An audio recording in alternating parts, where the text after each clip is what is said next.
Baiklah, bismillahirrahmanirrahim. Assalamualaikum warahmatullahi wabarakatuh.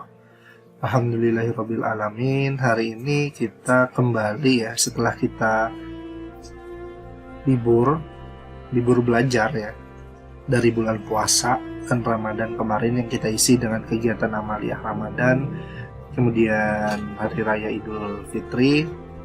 Hari ini kita kembali melanjutkan pembelajaran kita, khususnya mata pelajaran IPA ya di kelas 7. Sebelumnya Bapak mengucapkan mohon maaf lahir dan batin, taqabbalallahu minna wa minkum, taqabbal ya karim ya. Semoga Allah Subhanahu wa taala mengembalikan kita semua dalam keadaan fitrah. Amin ya rabbal alamin. Hari ini kita akan membahas materi di pertemuan kali ini tanggal 17 Mei 2021 tentang pencemaran lingkungan. Jadi,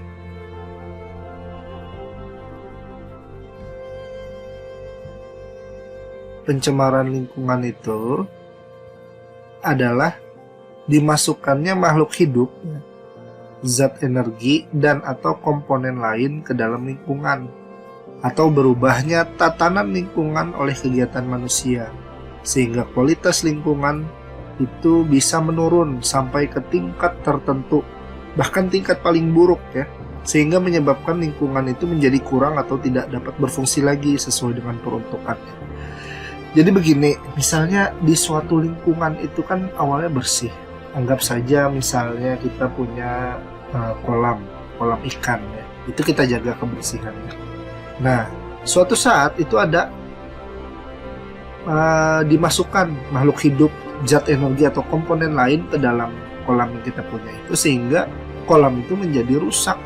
Nah, kolam itu menjadi rusak dan menurun kualitasnya. Nah, apabila kolam yang kita dimasukkan benda asing tadi itu menjadi rusak, maka akan mengganggu kehidupan di dalam kolam itu. Contohnya ikan-ikannya menjadi mati. Nah, sederhananya seperti itu.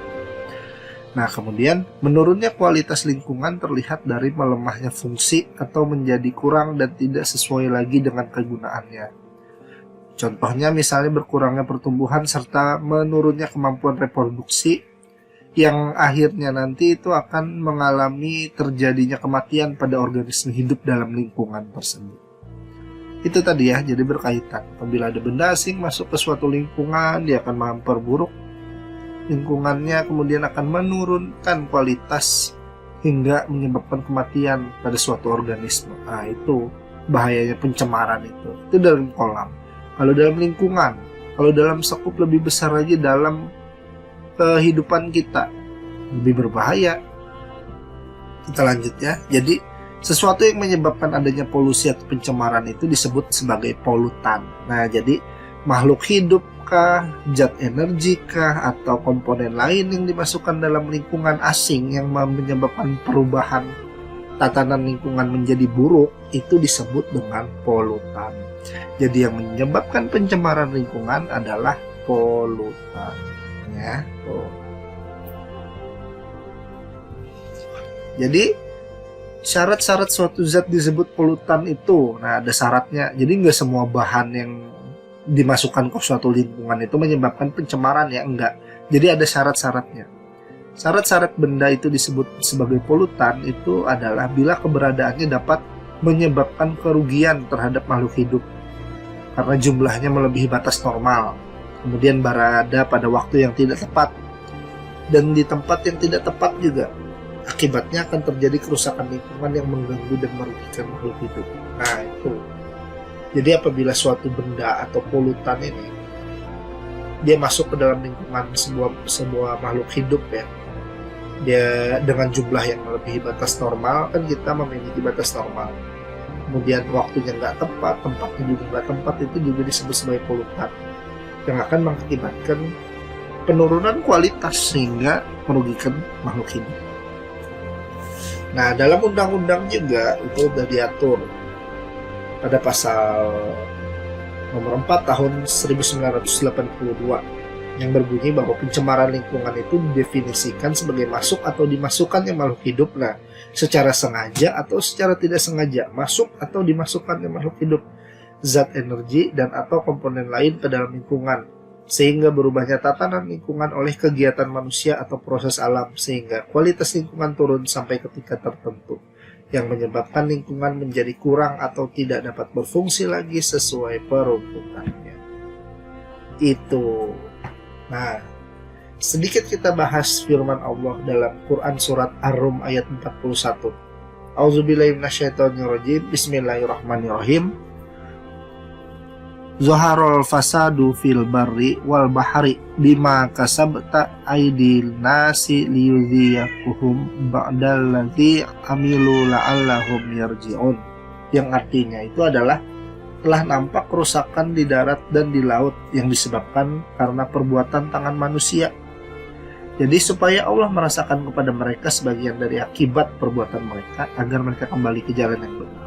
Nah, jelas nih firman Allah mengatakan bahwa kerusakan yang ada di darat dan di laut itu hampir seluruhnya disebabkan oleh perbuatan manusia itu sendiri. Sehingga Allah menimbulkan sebagian akibat dari perbuatan mereka. Contoh seperti kejadian asap ya. Asap yang melanda kita itu kan akibat kebakaran hutan yang dibuat oleh tangan manusia sendiri. Kemudian banjir. Banjir itu juga akibat dari kerusakan lingkungan, manusia membuang sampah di sungai.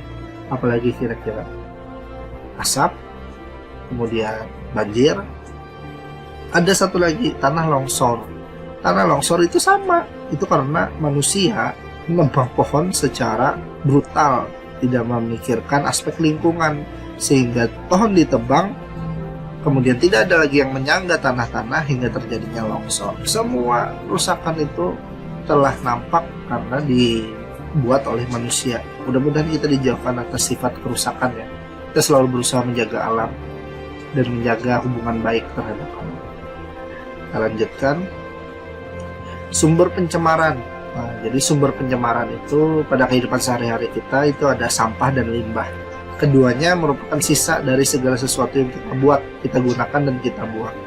Tapi beda ya, secara harfiah sampah merupakan barang atau benda yang dibuang karena udah tidak terpakai lagi. Nah jadi sisa-sisa yang kita pakai yang nggak bisa digunakan lagi itu namanya sampah, nggak bisa didaur ulang. Jadi sisa paling habis terakhir sudah kada bisa diapa-apai lagi, itu disebut dengan sampah. Beda dengan limbah.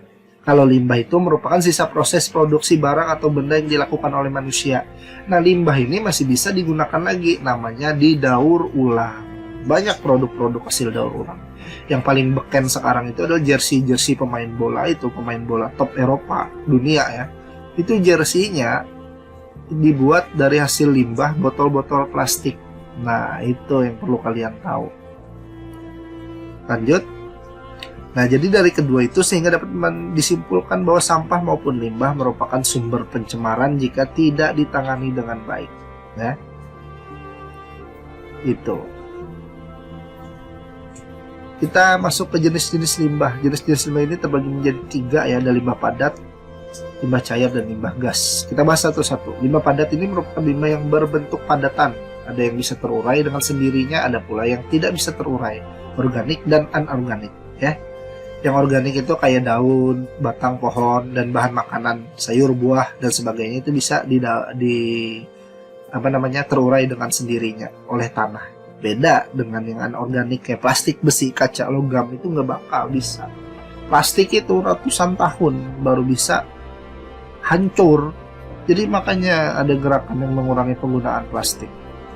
Ya, kemasan-kemasan itu kalau kalian tahu di laut-laut itu ada yang dari tahun-tahun 10 tahun yang lalu masih ada kemasannya. Bahkan yang menggunakan kita sebagai manusia ini sudah meninggal, plastiknya masih ada.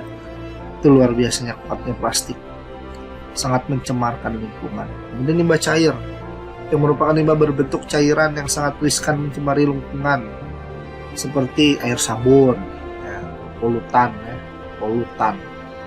air sabun, kemudian cairan kimia yang dibuang secara sembarangan. Kemudian ada jenis limbah gas yang terakhir itu adalah biasanya terdapat di udara, asap-asap pabrik atau kendaraan motor. Itu umumnya bersifat karbon dioksida, ya. Itu juga berbahaya. Kemudian limbah itu sendiri terbagi menjadi atas tempat terjadinya. Nah, itu dipengaruhi dari letak sebuah limbah, pengaruh sebuah limbah, dan dampak sebuah limbah. Jadi ada beberapa tempat terjadinya, yaitu pencemaran air, pencemaran tanah, pencemaran udara, dan pencemaran suara.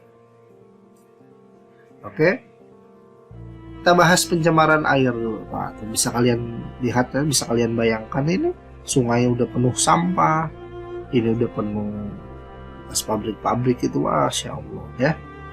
Nah, jadi pencemaran air itu yaitu masuknya zat pencemar atau polutan ke dalam badan air sehingga menimbulkan perubahan sifat air yang menurut kualitas air secara fisik, biologis, kimia, atau radioaktif. Yang sumbernya itu adalah limbah industri, domestik, sampah, limbah pertanian, tinja, bangkai, limbah organik atau organik lainnya. Itu semuanya ada di sungai. Manusia membuang sampah secara sembarangan. Masya Allah. Kita jangan sampai itulah. Malu kita udah belajar dari SD 6 tahun ya. Kalian sekarang MTS setahun, 7 tahun kalian sekolah sampai masih buang sembarangan sampah, itu sangat malu. Percuma sekolah lama-lama ya. Membuang biaya besar-besar tapi kita tidak bisa menjaga lingkungan. Malu ya. Kemudian dampak pencemaran itu kualitas air menurun, air tidak dapat digunakan untuk kebutuhan hidup manusia dan makhluk hidup lain. Serta estetika menurun. Estetika itu tampilan. Nah, kan sungai yang mencorok ini enak ya dilihat. Oke, itu tentang pencemaran kita pada hari ini ya. Kita membahas tentang apa itu pencemaran lingkungan, dan satu contohnya tadi adalah pencemaran air. Nanti kita lanjutkan dengan pencemaran-pencemaran berikutnya di pertemuan selanjutnya. Terima kasih ya atas perhatian kalian. Semoga kalian selalu sehat. Salam untuk kedua orang tuanya. Ingat, tetap selalu patuhi protokol penyebaran COVID-19. Pakai masker ya. Kurangi bepergian, di rumah aja. Belajar di rumah. Terima kasih. Wassalamualaikum warahmatullahi wabarakatuh.